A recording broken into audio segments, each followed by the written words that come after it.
to A1R Psychic Radio here on Moonstruck TV with Amanda Hall, Psychic, all the way from the Gold Coast. So I hope you're having an absolutely fantastic week wherever you are in this amazing planet of ours. I mean, we've had Easter, that's come and gone, and most of the religious celebrations that are connected to that, whatever your faith or your belief is, are now behind us. And it's now time to sort of focus towards, the next part of the year. And, the seasons are changing, people are changing, the world news is changing. I mean, there's a lot of things happening around the world at the moment, too many for me to go into in this short space on the show.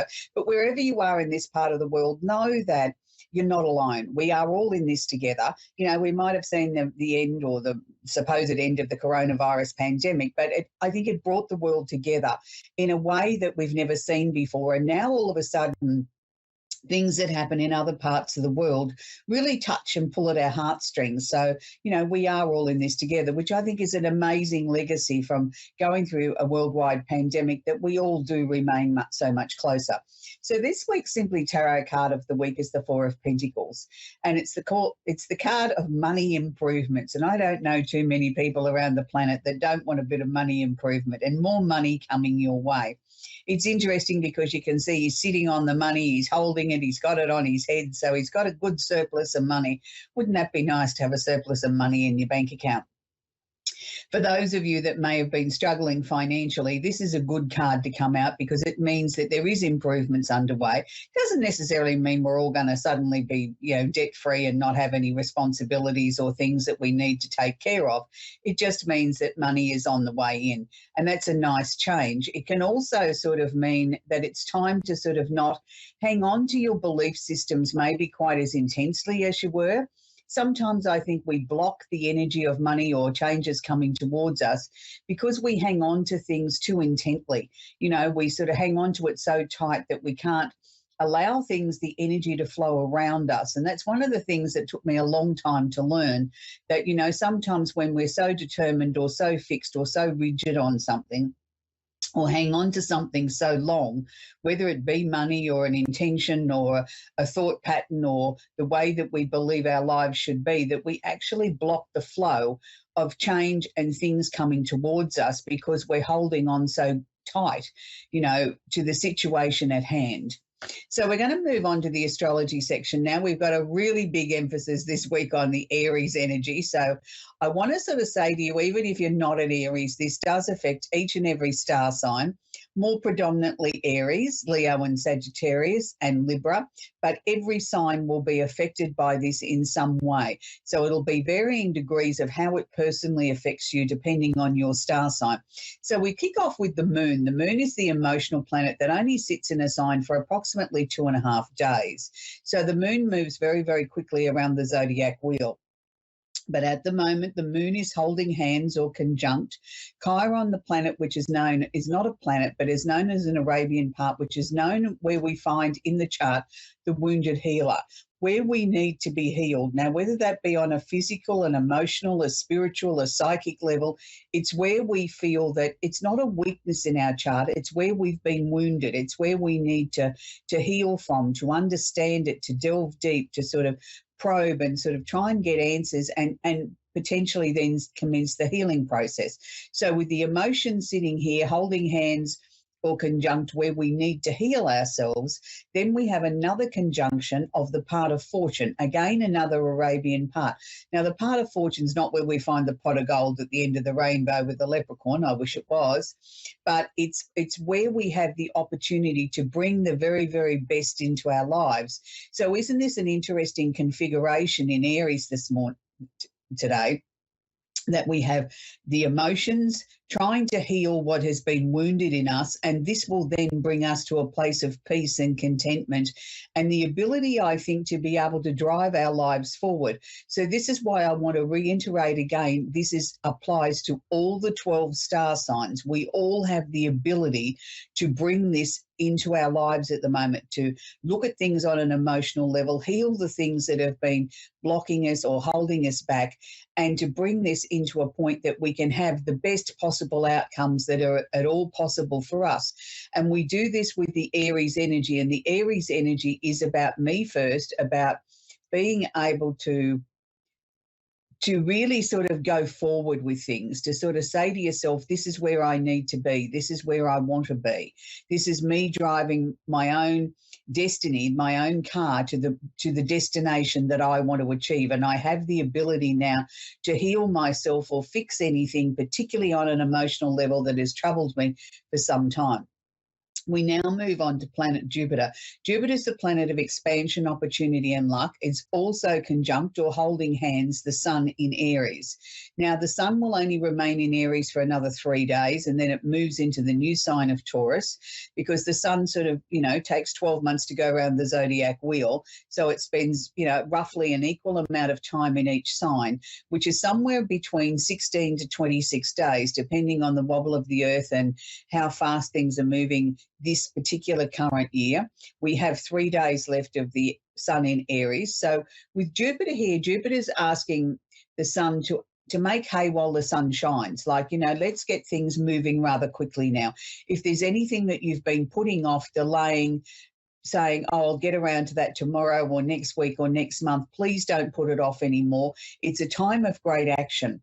It's a time when we can achieve so much. So let's do that while we've got the final couple of days of the sun in Aries here, particularly for Aries people. Tidy up any loose ends, get everything sort of moving. Make sure that you keep your temper under control, because you can be known to be a little bit short-tempered when people interfere with your thought patterns and the things that you want to achieve. You then really flip into Aries mode of me first, and me first, and I tell you about me first. So be aware that you've got to be considerate of other people as well if you're an Aries, because you can tend to be a little bit abrasive at times.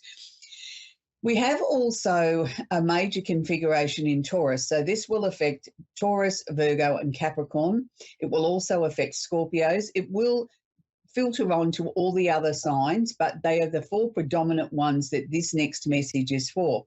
So communication at the moment is key. You have to be very, very careful of how you communicate at the moment, because you've got the planet of communication, Mercury, is conjunct or holding hands Uranus, the planet of the unusual and unexpected happenings. Now, the reasons why I stress here that be very, very careful of your communication. This is not the time to lose your temper. This is not the time to get aggressive, angry, have a bad response to something that might really make your blood boil. It's a time to sort of smile sweetly and sort of be fuming on the inside. Don't let your opponent or the other person see that they've got under your skin, because technically then they win. The best course of action here is, yes, it's okay to be angry or upset about the message that might come in that may not be pleasant or may not be to your liking, but use that angry energy in a positive, determined way to find a solution. You have the opportunities to think outside the square here, to outsmart them, outmaneuver them, to come back with a comeback that they're not expecting, so that we take them by surprise. Let's use the element of surprise here. It doesn't necessarily have to be negative communication. It could be the greatest thing that's ever happened to you. It could be that, dream job that you've been waiting for, and all of a sudden you've been offered it, and, you want to jump up and down and clap your hands and say, whoopee doodle dandy. Well, just be very careful. That may not be the way to handle yourself in a professional situation, particularly if you've just been offered the world's greatest job and they're expecting you to have some sort of decorum about you, and you're, starting to behave like a child. So whatever the communication is, make sure that you keep it in check. It is a time where we can get some great breakthroughs for any of those first 4 signs that I talked about that have been trying to get to the bottom of a negotiation or close a deal or bring something to end. It's time now that you will be able to bring things to an end and bring things to a close.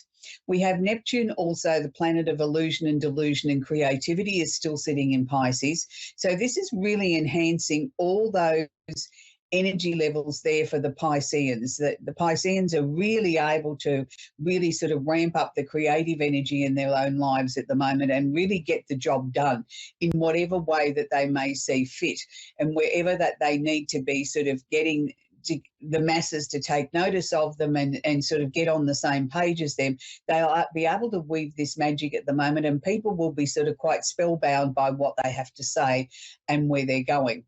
Okay, so the final one we're going to talk about is Pluto in Aquarius. Now, I quite often talk about Pluto on this show because Pluto sits in a sign for 24, 25 years. It's not a fast-moving situation. Pluto's role is to come in and to regenerate, to sort of make you duck under the covers, have a really good, long, hard look at things, to really sort of transform your lives. You know, whatever's outworn is what Pluto will bring to the surface and say, this no longer serves you or suits you. Now, at the moment, Pluto is dipping his toe into Aquarius. So when a planet is about to change energies like this and moves into a sign, which Pluto will only be there for another couple of months, then it will regress back into Capricorn where it'll stay, and we'll have a couple of toing and froings before he actually moves into Aquarius, which will be late 2024. We need to be aware of that while Pluto is just starting to put his toe in the water in Aquarius, we're going to see some monumental things that will come to light. Things that have been percolating away for many, many years all of a sudden could have a realisation or a finalisation that'll literally come out of nowhere, things that people are going to be shocked and talk about and say, wow, I didn't see that coming, or I don't believe that, or whatever. So be aware they could be on the world stage, they could be locally, they could be within your family. So it's a time where Pluto is asking us to think outside the box, to look at things in a different way. Don't just become fixed and rigid and say this is the only way that we can get a solution or a decision. We need to look at things very, very carefully now and look at things in a way that there may be an alternative solution that we hadn't yet thought of, or someone else can come up with an idea about. So that's where we're going to leave the astrology section now. We're going to talk with Charlotte in Saskatoon, I'm going to give up, in Canada. Are you there, Charlotte? I know you're in Canada, sweetie. Good. I'm sorry, I couldn't pronounce the name of where you are, sweetheart. So do you have a question I can work with for you? Actually, I guess I want to know, I don't have a specific question. There's just a lot. There's a lot. So I don't know if there's like something that I guess you're connecting to, or, you know, from an astrology perspective, what I need to focus on right now, or what is important. Okay. All right. Charlotte, the first thing that they're showing me is that you've got to stop questioning everything. It's like you look at the situation, you question it, you pull it apart, you dissect it, you get sort of what you think is a reasonable sort of solution, and then you go back to the beginning and you do it again and again and again and again. I want to sort of try and share with you now, if something needs that much attention, let's give it 3 looks. Only look at the situation or the problem 3 times. Then we've got to sort of say, okay, this is my findings. This is my final decision. This is what I'm going to put in stone now, that this is the conclusion to this situation. By doing that, we're not going to be wasting valuable resources going over the same information or the same situation or the same problem over and over and over again, and then ignoring other things that might seem minor compared to this, but also require or deserve the same amount of attention. So you're going to have some fairly big decisions to be made over the course of this next 12 months. And I don't want to see you get bogged down in sort of just overanalyzing it. You know, 3 times is maximum. Get a conclusion, take the steps that are necessary and move forward. Would it be fair to say in this last 18 months that you've really sort of looked at your circle of friends and sort of decided who you really want to put energy into and spend time with, and there was a couple there that sort of you're not so keen on anymore, that we're sort of just going to let that sort of just float at its own level? Is that what's been happening? Somewhat, yeah. Yeah, that's a good sign, Charlotte, because it means that just because we have friends in our life and we might have had them for a long time doesn't mean that they always need to be at the top of the queue. You know, we change, they change, our life changes, our life evolves. And I think the one thing that stands out to me, Charlotte, is that it's always been really difficult for you to put yourself at the number 1 position. You've always put yourself behind everybody else's needs or what, you know, they required. You sort of came a poor last all the time.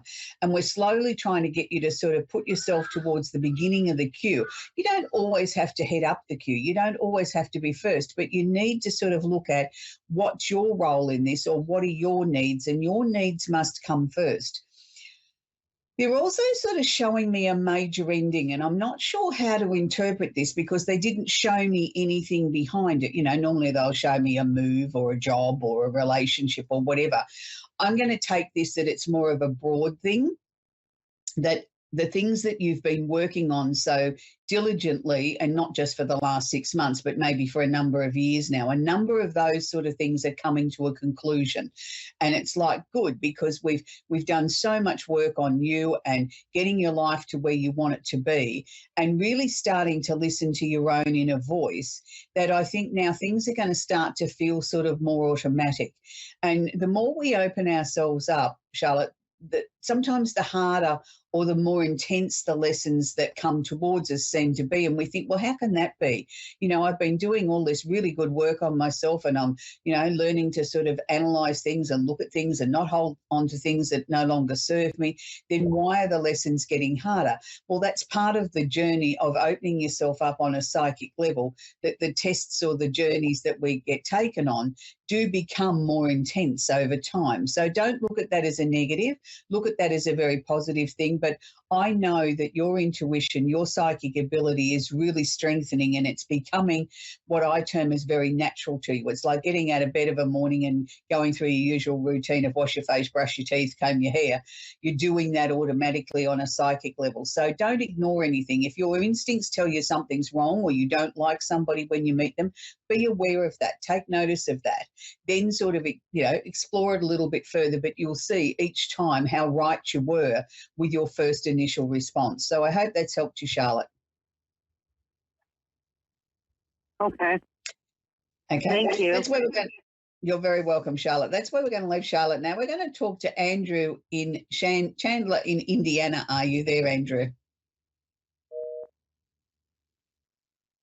We've lost Andrew, so I'll just keep talking for a little while. So it's interesting when we start to sort of open ourselves up psychically, and we all do it. We are all born psychic. It's a matter of some of us sort of develop that skill a little bit more than someone else. There isn't a person on the planet that hasn't had a feeling sometimes that something was wrong but couldn't put their finger on it, or met somebody that they felt uncomfortable with, and yet the room full of people say, oh, this person's absolutely amazing, but you feel differently.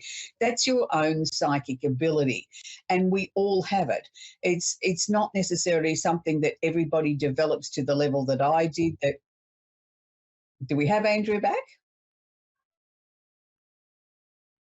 Hello? Hi, Andrew. How are you?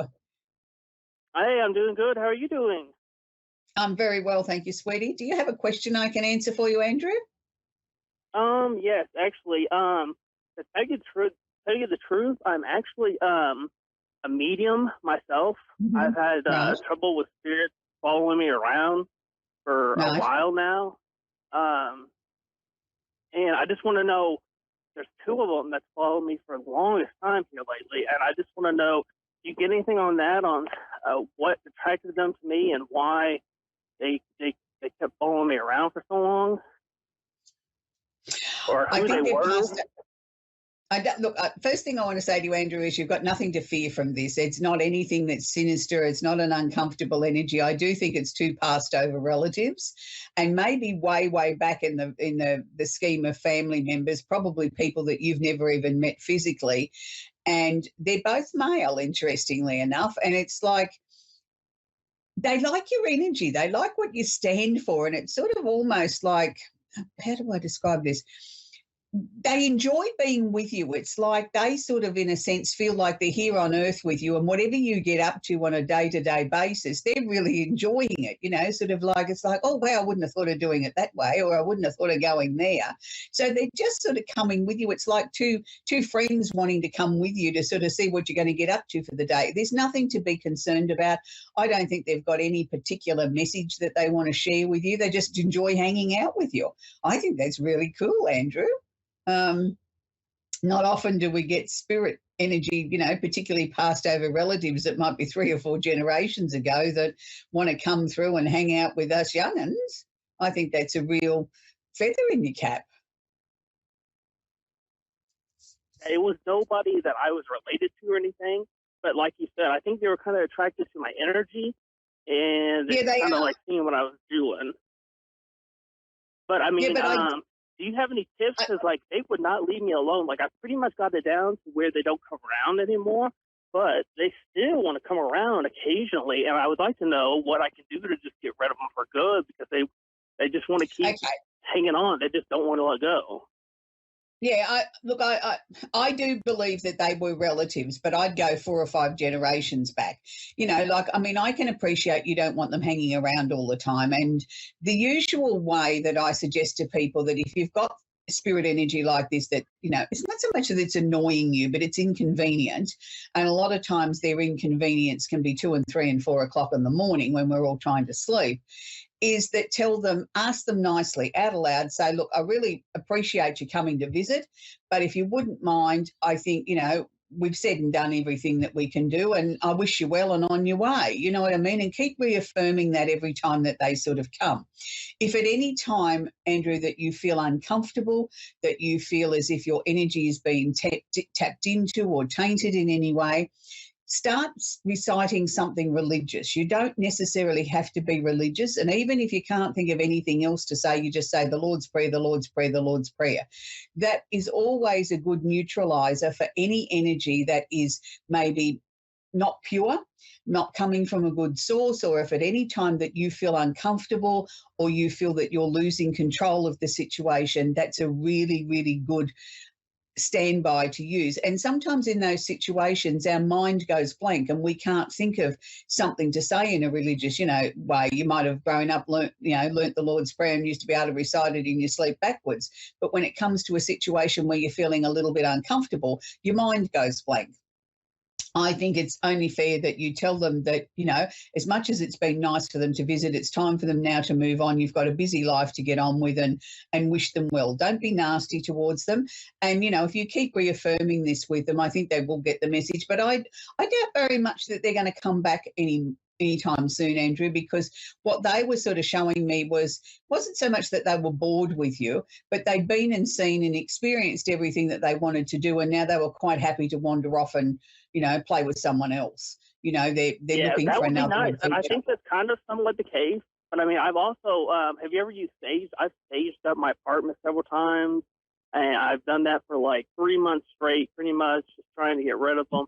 And I think for the most part, that have pretty much moved on. But to tell you the truth, it's only because I ignored them. Like, they were still talking in the background nonstop all the time, and I would just ignore them and act like I could not hear them. And eventually, they just kind of started to believe it, and they just kind of started to move on because they started to believe, well, he doesn't hear us anymore. There's no point sticking around. So they eventually kind of moved on, but they still come around every now. But a lot of time, Andrew, all that they're looking for is the recognition to know that they were able to make contact, that, you know, you could hear them. You might necessarily be able to see them, but you could hear them, or they moved a photograph, or they turned the lights on, or they turned the television on.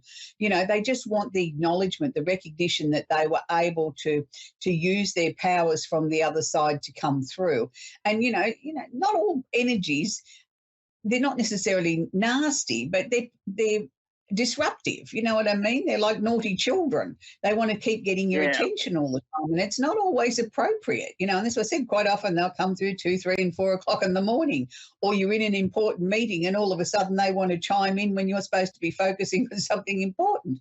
They don't seem to have any boundaries, is what I'm saying. You know, they don't have any common sense when it comes to things like that. It's just like, oh, good, I can get through now. It's like I've moved up in the queue. It's my turn. You know, they don't sort of consider that we have earthly things that we need to attend to, like sleep, or, you know, in a meeting or on a bus or whatever, and it's not always an appropriate time. But look, Andrew, I think you've handled it really well. What you will find after this, and that can sometimes be a psychic test, what you've been through too, that you'll probably start to find your other messages, the other ways that you get given messages from spirit with your mediumship, and that will now start to increase. And it's like, you know, you've gone up a couple of notches on the psychic ladder, if you want to put it that way. And, you know, there's so many different tests that they throw at us to see how we handle things, and do we lose our temper, or are we patient, or did we find a creative solution solution to a problem like you did. You ignored them. You pretended you didn't know they were there. And, they got sick of coming in and trying to disrupt your day because there was no point. You weren't giving them the attention anymore. So that was, in my opinion, the correct way to handle something. So you were able to sort of handle it in a way where you didn't lose your credibility as a medium and as a psychic, that you handled it in a way that you would if you had a disruptive 2-year-old. You give them so much attention, then eventually you ignore that bad behaviour or that disruptive behaviour because you're trying to teach them that that's not the way to get your attention. Well, it's the same sort of thing. You've got to look at them like children and treat them accordingly like you would a disruptive 2 or 3-year-old. So I think you've done very, very well, Andrea. The other thing that they were showing me, Andrea, was from about September this year, you're going to be moving into much stronger circles. So is there a massive change coming up that you've been working towards that you're trying to bring in that should sort of start to unfold around September? I'm getting actually here in 8 days. I'm getting ready to have complete hip surgery, complete hip replacement surgery, and so started trying to work out and work out, and I'm trying to lose weight, get in better shape after I had the surgery. Oh, well, keep going. I think it's going to be hugely successful and it's going to be life-changing. Andrew, that's where we're going to have to leave it now. We've come to the end of the show. And as we do it each week at the end of the show, I share with you a song that has some sort of significant meaning, or a particular song I've had on the turntable this week. And my producer will say you're old-fashioned because you use the word turntable.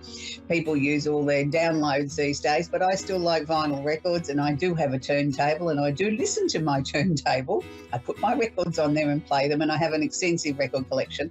The one I'm going to leave you with this week is probably not a very well-known one around the world, but it's an amazing song with beautiful words, with a lady that passed away earlier this year. She was a New Zealand singer, but she did extremely well here in Australia, and I know she did have some international fame. Her name was Renee Geyer, and this particular song has a beautiful message, I think, for each and every one of us to share, and it's called Heading in the Right Direction. And I think if you look that up on your device and look for that song, Heading in the Right Direction by Renee Geyer, I think you'll find it's a very inspirational song and will help you sort of through the next week as we all head in the right direction for some love and affection. So until next week, bye for now.